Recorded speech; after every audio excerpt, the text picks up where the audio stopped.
विभिन्न प्रतियोगी परीक्षाओं से लिया गया समान विज्ञान एवं तकनीकी का ये 5वां वीडियो है। आप सभी वीडियो ज़रूर देखना, क्योंकि आगामी परीक्षा में पूछे जाने वाले समान विज्ञान एवं तकनीकी से इन्हीं प्रश्नों में से क्वेश्चन बार बार दोहराया जाता है। इस वीडियो का पहला क्वेश्चन है, एस्ट्रो डी अंतरिक्ष यान क्या है? एस्ट्रो डी अंतरिक्ष यान ब्रह्मांड के विकास का अध्ययन करने वाला जापानी एक्सरे उपग्रह है। अगला प्रश्न है, हाइड्रोजन के समस्थानिकों के नाम बताइए। हाइड्रोजन के 3 समस्थानिक होते हैं, प्रोटियम, ड्यूटेरियम तथा ट्राइटियम। अगला प्रश्न है, विक्रम साराभाई अंतरिक्ष केंद्र कहाँ स्थित है? विक्रम साराभाई अंतरिक्ष केंद्र तिरुवनंतपुरम में स्थित है।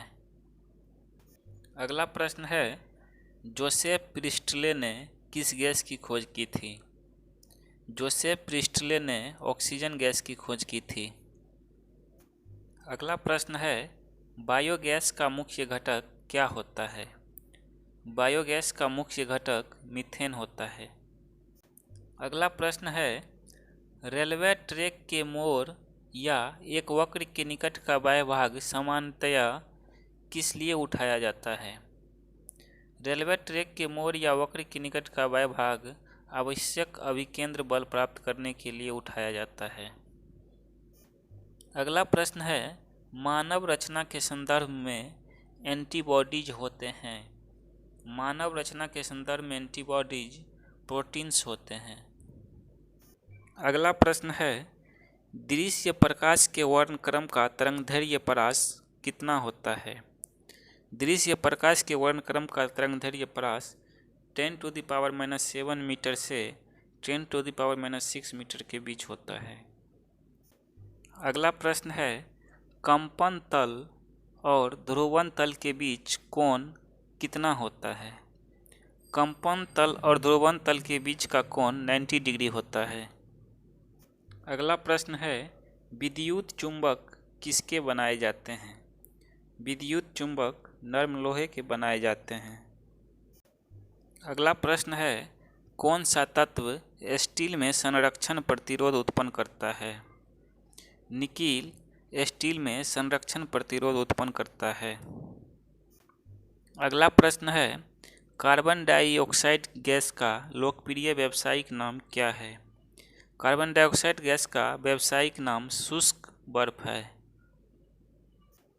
अगला प्रश्न है, किस विटामिन को हार्मोन माना जाता है? विटामिन डी को हार्मोन माना जाता है। अगला प्रश्न है, वह पदार्थ जो सामान्यतः खाद्य संरक्षण में प्रयुक्त होता है। खाद्य संरक्षण में प्रयुक्त बेंजोइक एसिड होता है। अगला प्रश्न है, सेब का खाने योग्य भाग कौन सा होता है? सेब का खाने योग्य भाग रसदार थैलामस होता है। अगला प्रश्न है, युद्ध में धुएं का पर्दा बनाने के लिए किसका प्रयोग करते हैं? युद्ध में धुएं का पर्दा बनाने के लिए सिलिकॉन टेट्राक्लोराइड का प्रयोग करते हैं। अगला प्रश्न है, नाभिकीय रिएक्टरों में ग्रेफाइट का प्रयोग किसके रूप में और क्या करने के लिए किया जाता है? नाभिकीय रिएक्टरों में ग्रेफाइट का प्रयोग मंदक के रूप में न्यूट्रॉनों की गति धीमी करने के लिए किया जाता है। अगला प्रश्न है, मानव शरीर में संक्रमण रोकने में सहायता करने वाला विटामिन है। मानव शरीर में संक्रमण रोकने में सहायता करने वाला विटामिन ए है।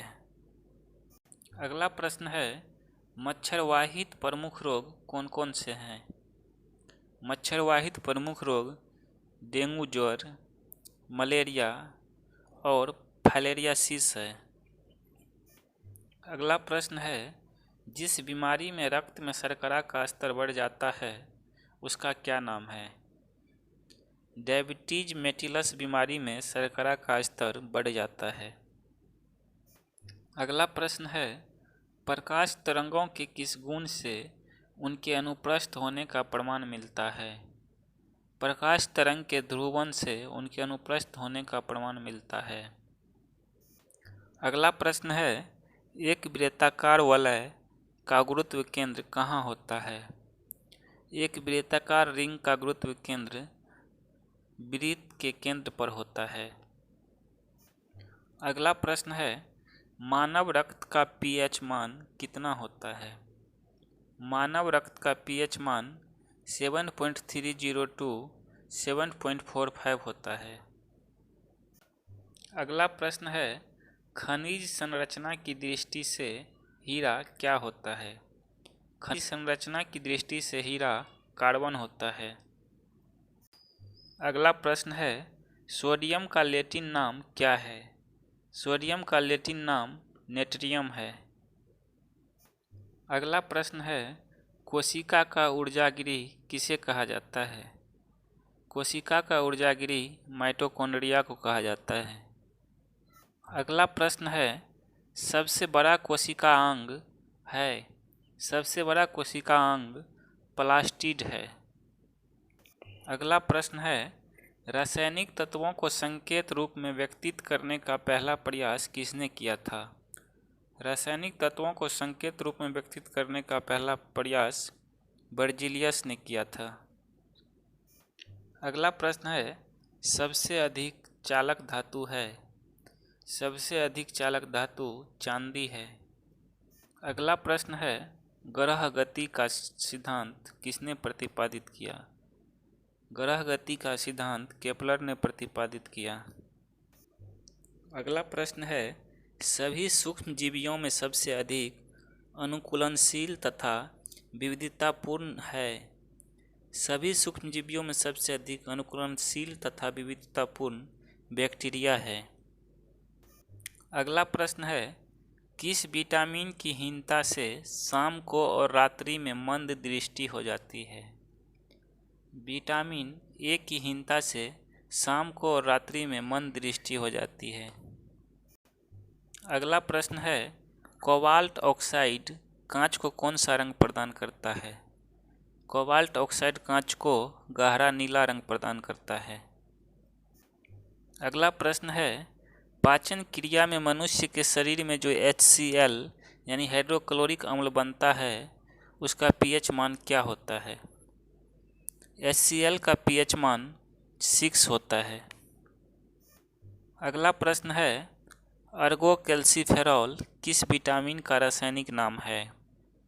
अर्गोकैल्सिफेरॉल विटामिन D2 का रासायनिक नाम है। अगला प्रश्न है, क्लोरामाइफेनिकोल का प्रयोग किस रोग के उपचार के लिए किया जाता है? क्लोरामाइफेनिकोल का प्रयोग टाइफाइड के उपचार के लिए किया जाता है।